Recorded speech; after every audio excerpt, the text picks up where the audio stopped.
Senator Rodante Marcoleta is recognized.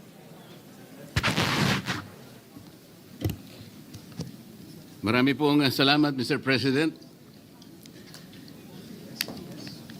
Ako po ay tumatayo ngayon para sa isang usaping pampersonal at pangkalahatang pribilehyo. Ginoong Pangulo, ang gulo-gulo na po natin. Ito pong huling pagdinig sa Blue Ribbon Committee na kung saan ay lumabas po ang isang testigo na nagngangalang Master Sergeant Orly Gutesa. Ako po ay nabansagan na kulang po sa kortesiya. Para sa akin po ay hindi po tama na nagpapasaringan po tayo ng ganun. Iisa po ang ating layunin. Hindi po tayo magkakalaban sa layunin na matuntun po natin ang pinaka-problema kung bakit nasadlag po ang ating bansa sa ganitong kalagayan. Hindi ko naman po kasalanan ako po'y hanapin ni Sergeant Gutesa. Hindi ko po siya kilala eh.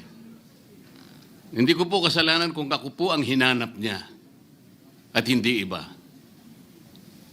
Nung pong makita ko po yung kanyang salaysay, ang sabi ko lamang po sa kanya ay, kung malakas ang loob mo talaga at naniniwala kang dapat mong gawin ito para sa iyong bansa, dalawa lang ang pwede mong gawin para sa akin. Ipanotaryo mo yan, at kung malakas ang loob mo, bukas ng umaga bago mag-alas 9, kailangan nandun ka na sa Senado. Alam po yung notaryo, para sa akin lang po yun eh. Gusto ko lamang siyang testingin kung talagang totoo nga ang kanyang mga gustong banggitin.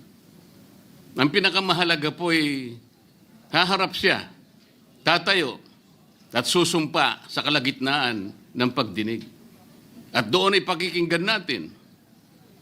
At doon sama-sama natin siyang i-interpolate. Tatanungin. Nakita naman po ninyo kung paano niya sinasagot ang bawat tanong. Walang pag-aalinlangan.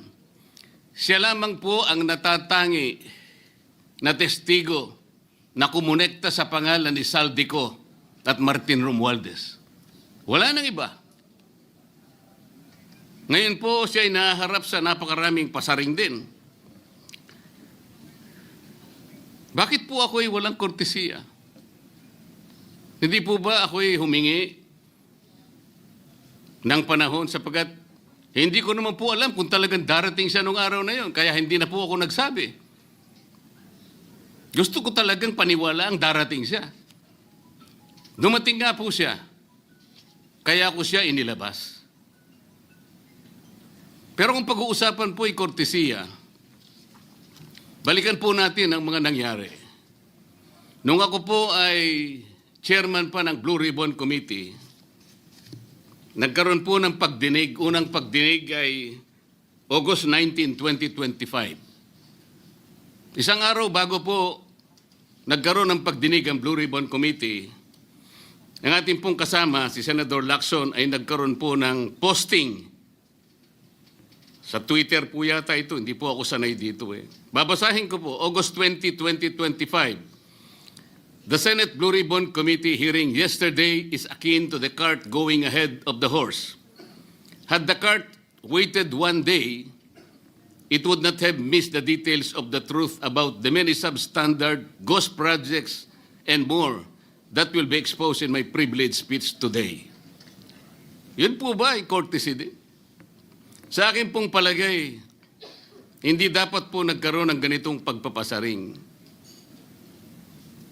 Alam ko po ba kung sino-sino ang tatayo para mag-deliver ng privilege speech? Matagal ko na pong sinabi noon kung kailan po ang pagdinig. Wala po akong itinago. Ngunit kung sasabihin na kung naghintay kami ng isang araw, ay mas marami pa sanang mga detalye at katotohanan ang naihayag.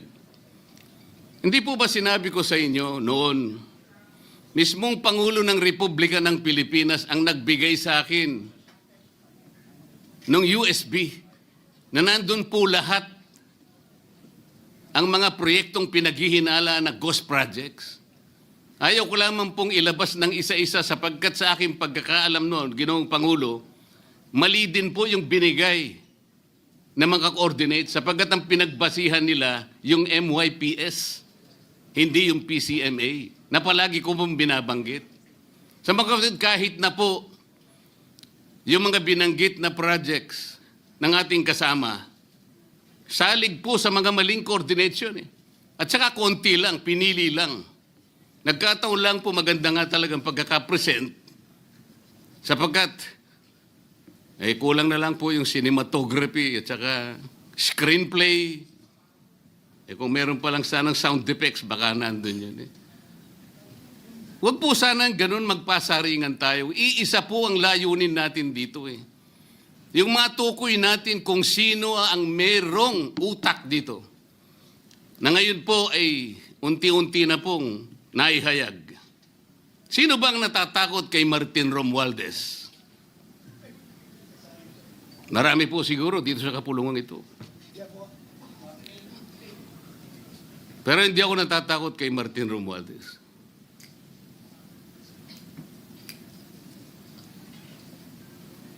Ngayon po, kino-question po yung notarization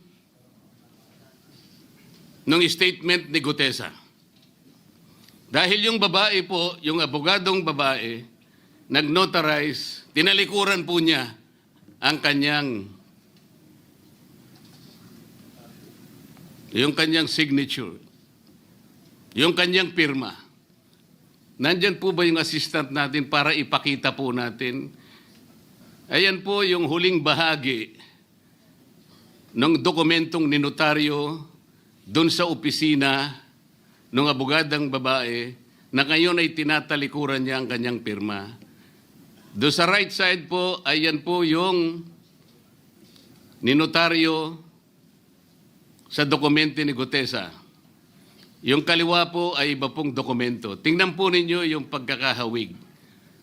Ibig po ba ninyong sabihin, Ginoong Pangulo, yun pong notarial details, na yun po yung kulay blue, na kung saan nandyan yung PTR, nandyan po yung MCLE number, nandyan po yung kanyang roll number, ang kanyang address.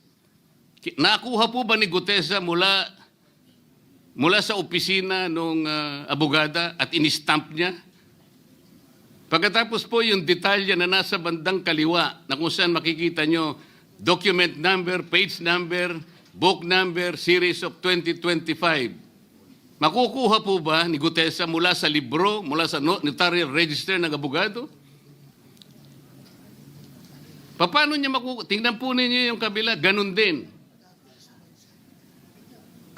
Bakit po natin hahanapan ngayon si Gutesa at sasabihin pa natin dahil lamang tinalikuran ng babaeng nagnotaryo ang kanyang pirma?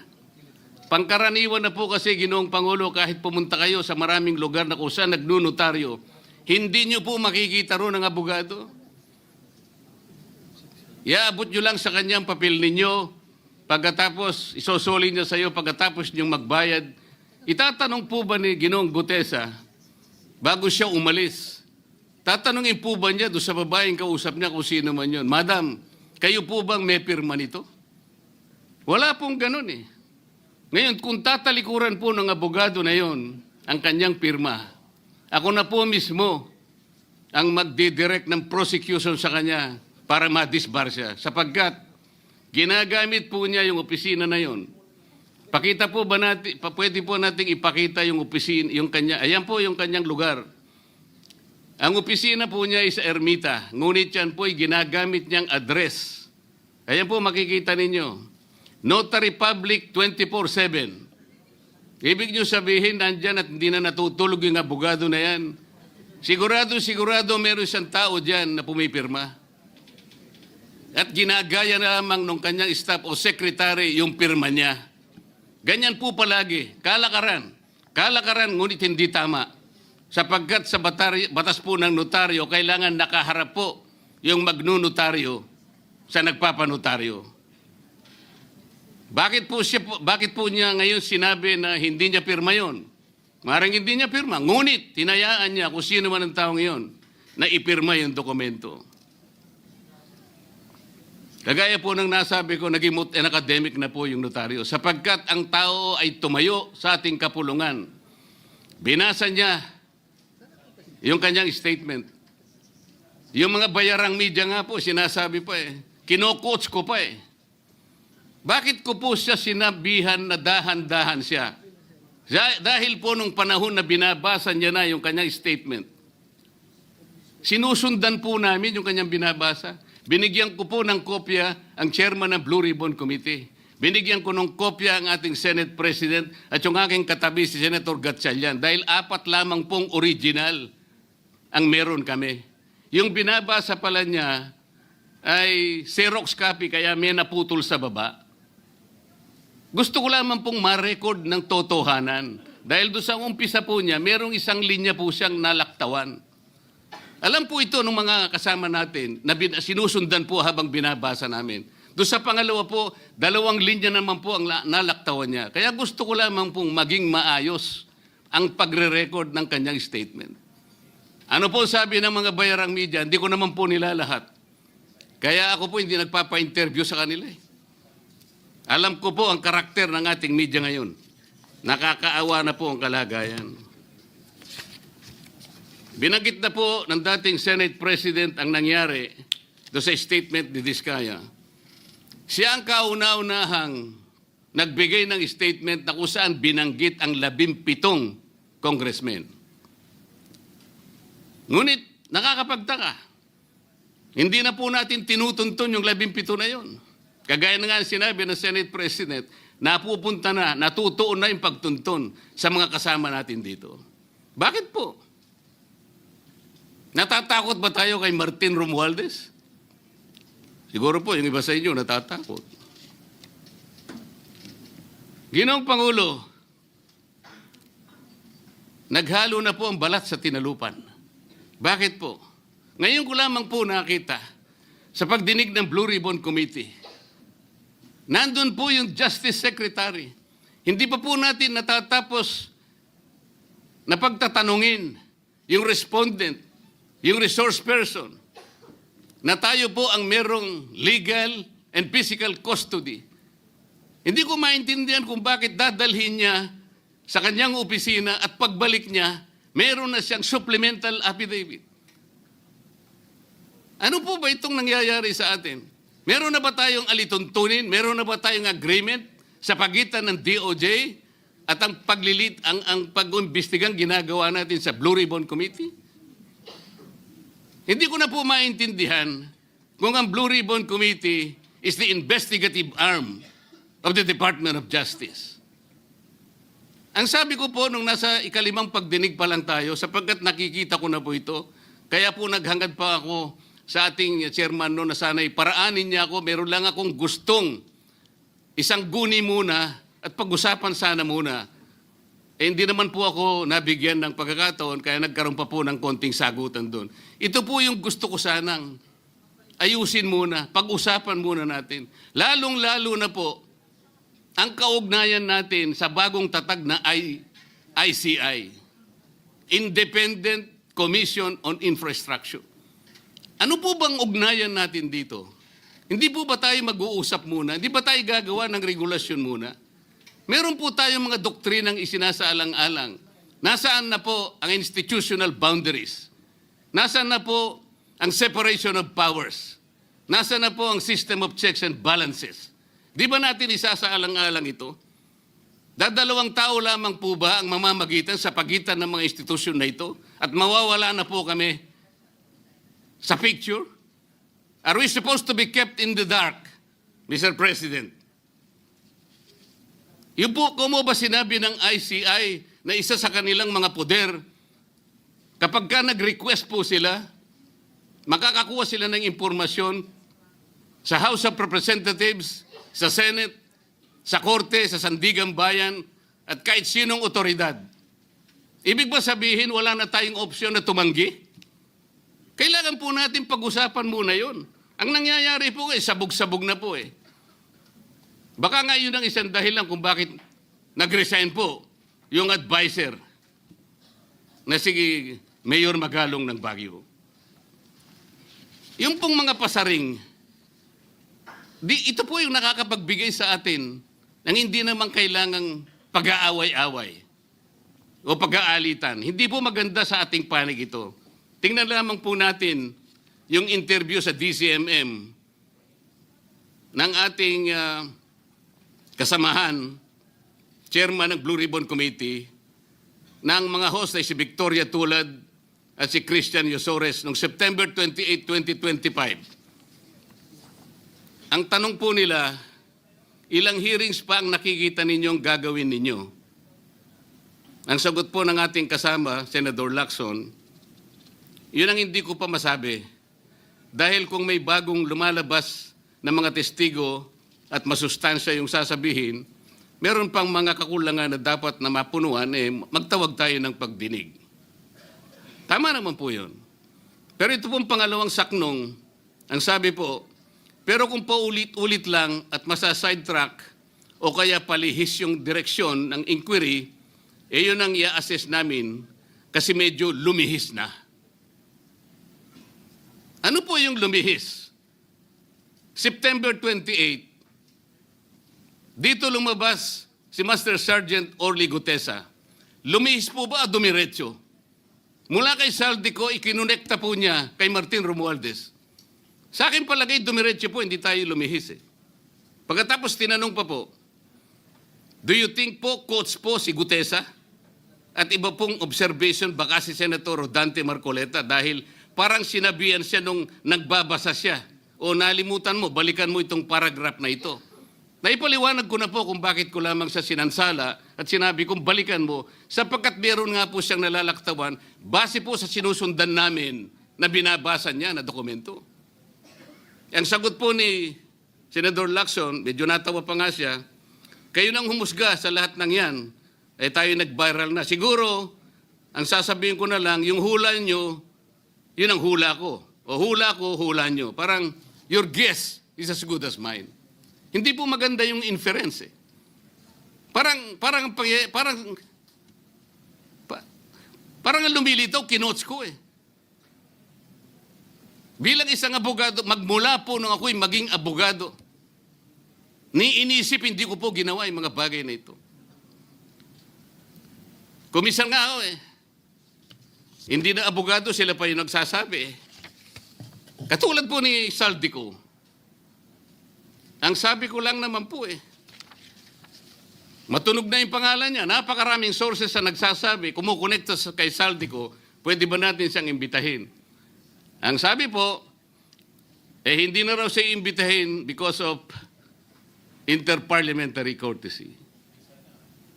Ang sabi ko po, ang interparliamentary courtesy hindi po nalalabag kung iimbitahin lang siya. Halimbawa, invitation letter lang. Nagawa ko po yun kay Congressman Toby Chanco. Voluntaryo po yun eh. Kung darating siya, salamat. Kung hindi siya darating, okay lang. Ngunit, ang pinag-uusapan natin ay problemang kasangkot na po ang kinabukasan ng ating bansa. Sasabihin ba natin interparliamentary courtesy? Nakikinig po ang buong bayan. Tatakpan po ba natin ang dahil sa interparliamentary courtesy? Nakasulat po ba sa bato yun? Absolute po ba yun? Yun po yung aking ikinasasama ng loob eh. Hindi po tayo dapat mag-away-away. Iisa po ang ating layunin. Ang ating bansa ang pinaka-importante sa ating lahat. Bakit po kinakailangang ilihis natin? Bakit po tayo gagawa ng paraan para pagtakpan po natin ang hindi dapat pagtakpan? Ginoong Pangulo, ngayon po'y masasabi ko, si Master Sergeant Orly Gutesa ay mas credible pa po kaysa sa marami sa atin dito sa kapulungan ito. Si Master Sergeant Orly Gutesa, mas matapang kaysa sa mas marami dito sa ating kapulungan. Maraming salamat po, Ginoong Pangulo. Thank you, Senator Marcoleta.